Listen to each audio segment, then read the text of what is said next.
दादांच्या अचानक जाण्यामुळं आम्ही सगळेजण पोरके झालो, अस्वस्थ झालो आणि मी बहिणींचा मनपूर्वक आभारी आहे की डोंगरा एवढं दुःख त्यांच्या आणि त्यांच्या कुटुंबियावर आल्यावर सुद्धा त्यांनी आमच्यासाठी, राष्ट्रवादी काँग्रेस पक्षाच्या कार्यकर्त्यासाठी त्या पुढं झाल्या.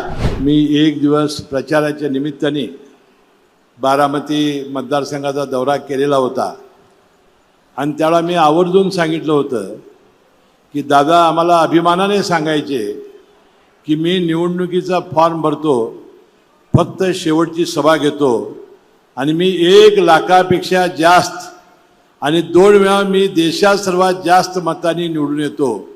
ही बारामतीच्या बहादर कार्यकर्त्यांची करामत आहे असं ते सांगायचे. वास्तविक या प्रचाराच्या निमित्ताने तुम्हा बहादर कार्यकर्त्यांना आम्ही काय सांगावं हा प्रश्न आमच्यासमोर आहे.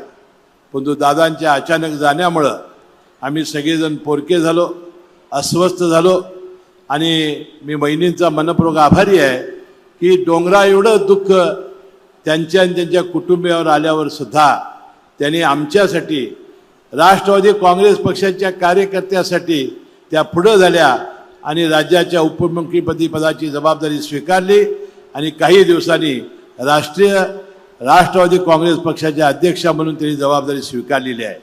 आता आपली सर्वांची जबाबदारी आहे.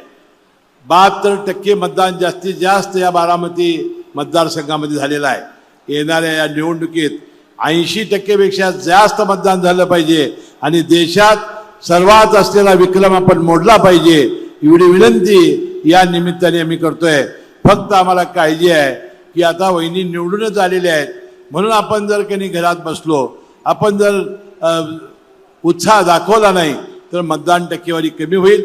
जे परगावचे आपले नातेवाईक असतील, मित्रमंडळी असतील, रोजगाराच्या निमित्ताने असतील, त्यांना आणणं आणि जास्तीत जास्त मताधिक्याने वहिनीला निवडून आणणं हीच खऱ्या अर्थाने अजितदादांना श्रद्धांजली होईल.